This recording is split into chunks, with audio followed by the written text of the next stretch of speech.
What is your Tinder horror story? It ended up being a double date with his mom and her OkCupid date.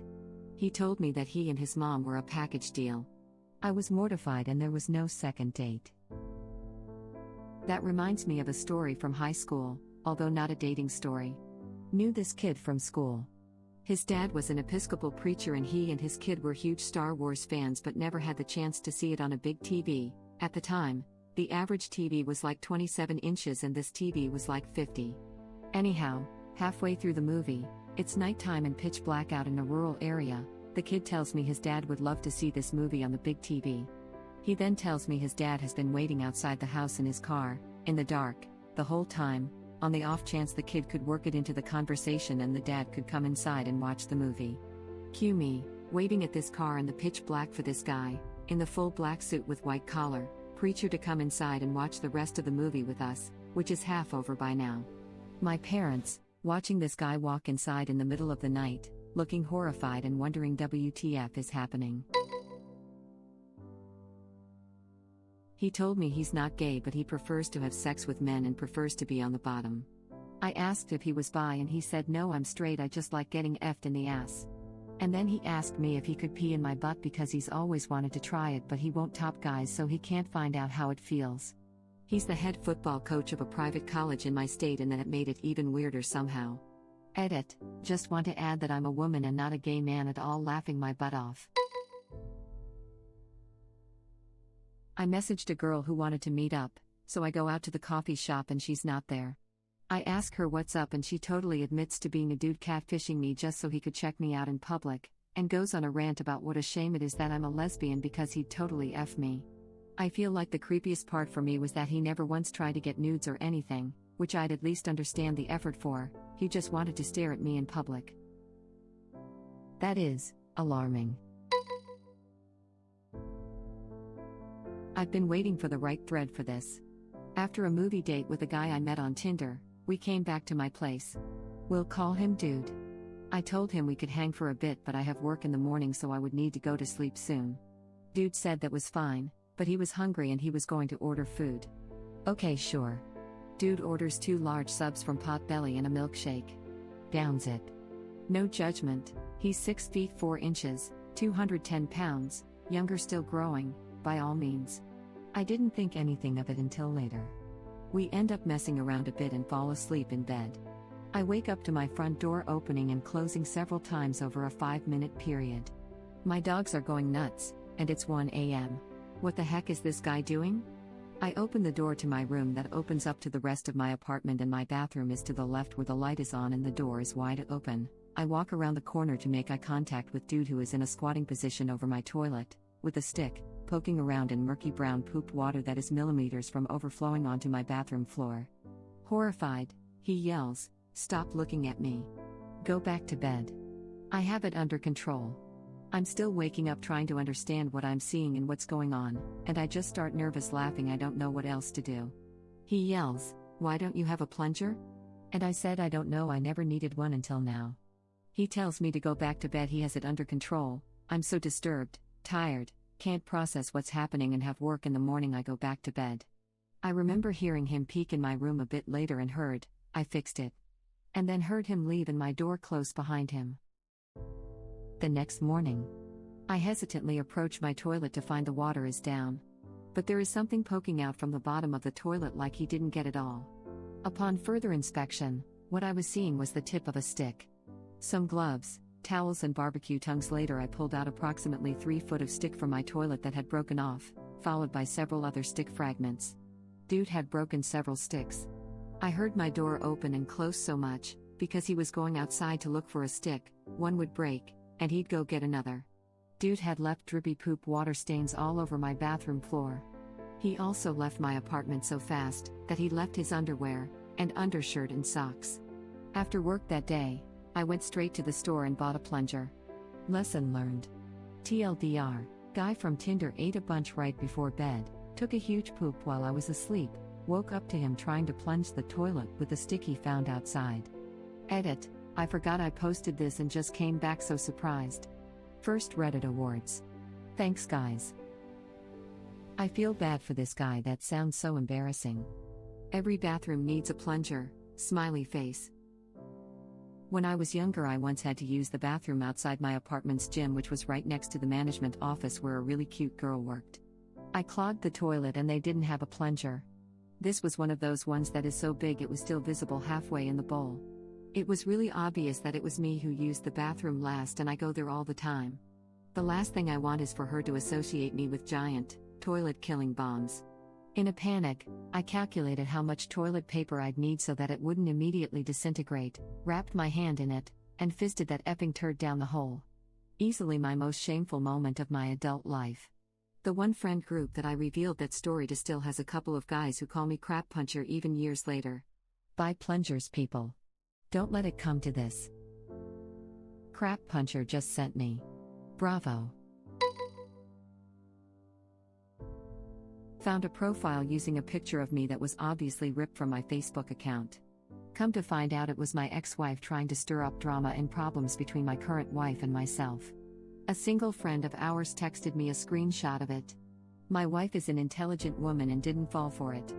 This became a horror story for my ex because this, among other shady things she had done, landed her with stalking charges and identity theft charges.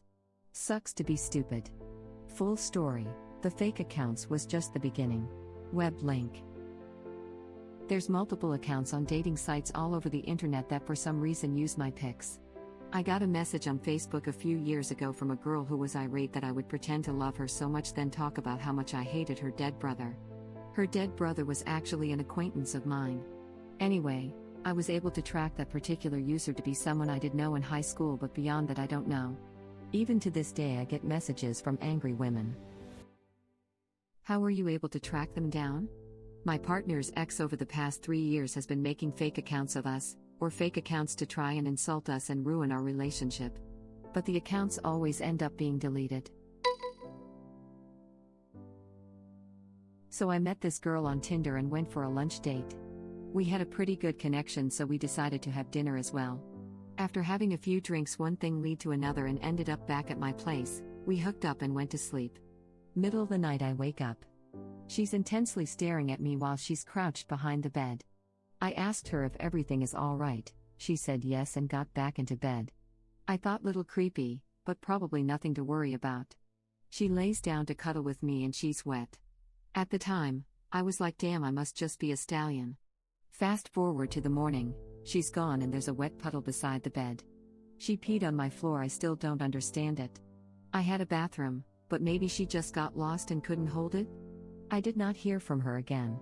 Edit. Just want to be clear, we were both tipsy, and not sloppy drunk. Sleepwalking. This exact thing happened to me once. It was a girl I had been dating for a while. We had a good amount to drink that night. I saw the whole thing happen because she woke me up getting out of bed. She just leaned forward on the bed and let fly. I got her back into bed and cleaned up before going back to sleep myself, and she remembered none of it the next morning. Over the next couple of years I saw her sleepwalk a handful of times. Luckily no other episode required cleaning up bodily fluids. I had a friend do something like that when she and another friend came to my new place in Seattle and we went out for drinks. I got tired so I went home and they got back much later. I got up during the night and both were passed out on the bathroom floor, one around the toilet and the other next to my roommate's cat's litter box. When I woke up, my roommate told me my friend pooped and peed in the kitchen during the night. My friend had literally peed in the recycling box and pinched a loaf right next to it. I cleaned up the pee, but I insisted she clean up the turd lol. She had no knowledge of doing it because she drunk sleepwalked. When I woke up, my roommate told me my friend pooped and peed in the kitchen during the night. Just what you want to hear in the morning. Crap, man.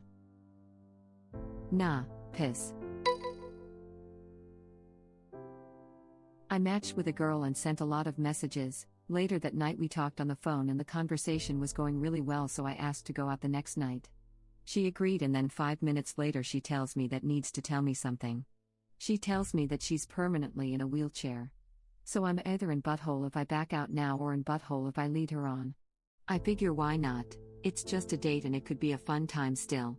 We talk more that night and go to bed. The next morning she calls me early and tells me she's doing something crazy. She won't tell me what, but she said she'll show me later. A few hours goes by and she calls me back and tells me she's going to send me a pic of what she did. I check my messages and I see a picture of her wrist, with my name now tattooed on it. We end the call and I immediately tell my friends about this crazy girl. Later that night I'm driving to her place cause I figure, she can be committed enough to tattoo my name on her, I should be committed enough to go on this date. Plus I have to know it's real. I'm almost at her place and I realize that my car may not accommodate her wheelchair and I know she drives, so I ask if she can drive us. I'm walking in the parking lot and she drives up and I get in the car. Now I had figured she had a handicapped-enabled car. Nope. Turns out she just uses 2 crutches to drive, one on the gas and one on the brake. I don't like this as we're driving on the Southern California freeways in traffic. We go eat and she gets a phone call from her daughter. Turns out she left her 10-year-old daughter at home alone and she's scared. I'm like, hey, we can go. But she's like, no, it's okay, I gave her something to make her sleep, she'll be asleep soon. So we finish up and I was going to take her to see a movie, but the kid thing was too much, so we head home and my fingers are already crossed that we make it when she turns to me while driving and says, wow, I'm kind of drunk. In my head I'm like, 1 drink is all you had. But I ask if I can drive and she says no, she's going to get in the fast lane and uses her crutch to hit the gas. I say my last prayers, but we made it back to her place. So I wheeled her back to her door, said goodbye and lived. Tattoo was real though. What the hell? This is the story that made me comment, but do you guys have no survivor instinct? Talked to him for 2 weeks before we went out and no red flags, so we ended up going out to dinner. I said I hadn't been out in a while because I was trying to save money for a washer and dryer. He told me instead of saving for that I should save for a boob job. I didn't even know how to reply, so he followed up with, no, it's not a bad thing. My sister and mom both had small tits and got boob jobs and they look amazing. This is all before the waitress even brought our drinks. I just got up and left. Maybe he should just go sleep with his mother and sister then. Maybe he already did. First date, she wanted me to get into a bar fight with a perfectly friendly guy who'd bought us a round of shots that night. Why? Because she found out he was a Scorpio. Astrology chicks are crazy. I'm replying, so my girlfriend reads your comment, web link. Mad lad. Hey man, long time no see, how you been? You left your belt here at the whorehouse yesterday. It's not a whorehouse. It's a whore home. First date, we went to see a movie. She brought her sister along, without consulting me first, and I somehow ended up paying for both of their tickets. Bit of a doormat, old me. We went to see Star Wars, The Force Awakens. Turns out, neither of them had seen a Star Wars film before, nor had any idea at all what was going on. Awesome. Date ended at McDonald's after the movie with 1 hour plus of her eating fries one at a time, and her sister talking crap about basically everyone at her work. To this day I'm not sure what that date was even about. There was no second date. It kind of sounds like you were just their free crap ticket, bro. It's happened to me before too. She was a cute girl, we got burritos. She spent the whole time on her phone while I was trying to get to know her. She never even cared to ask what my name was. I got kind of snappy halfway through the date and said, wow, you really love your phone, huh? Then she even casually mentioned, I want to get another burrito for later but I don't have the money. Then I said that sucks and then left her at the restaurant. I felt so disrespected. Same, but I left before the check came because I saw her Snapchat her friend more free crap and just spent the entire date on her phone. I said I was going to the bathroom and just walked out. I even drove us there. She messaged me later, why the F did you leave me? You're a piece of crap. I had to pay for everything and then get an Uber home. I replied with lol. Should have replied with more free crap. This guy asked me if I would be interested in dating his dad. Pretty sure that guy was a catfish of said dad pretending to be guy. Probably. The message he sent me was so weird. Don't leave us hanging. What was the message? This was a few years ago, so my memory is a little fuzzy. Something along the lines of, hey, my dad looked over my shoulder when I was checking out your profile. He wanted me to tell you that he thinks you're really cute. He's been really lonely lately, Would you be interested in going out with him? He's in his 50s. Here's a pic of him. Definitely was the dad. I wonder if he just took some random dude's pics off the internet or actually used his own son's pictures to catfish people. Probably used an old pic of himself and photoshopped a Frank Ocean trucker hat on his head. Well, were you? Nope. I wasn't interested in dating a man in his 50s when I was a teenager. The account you were talking to had to be the dad already, posing as a teenager. So creepy. Probably. The son wasn't even a teenager either, he was about 7 years older than me. Whether he was real or not, it was a weird. Met up with a Tinder girl at Dave & Buster's. She brought me there for a effing pyramid scheme sign-up presentation. Guess I respect the hustle. Happened to me in college, but this was in the early 90s, so no Tinder obviously. Met this attractive girl on campus, we had coffee, then a lunch, nothing ever physical, but she seemed into me. One day she calls me, asks me to come by her office. I'm thinking weird, but okay. I go, she meets me and she brings me in this room, and there's about 10 other guys around my age all sitting around this conference table. We're all looking at each other with these WTF expressions on our face. Then the girl comes back in with her boss and the sales pitch started. I'm just loving the scene of a room full of guys all slowly coming to the realization that they've been honeypotted to a pyramid scheme presentation.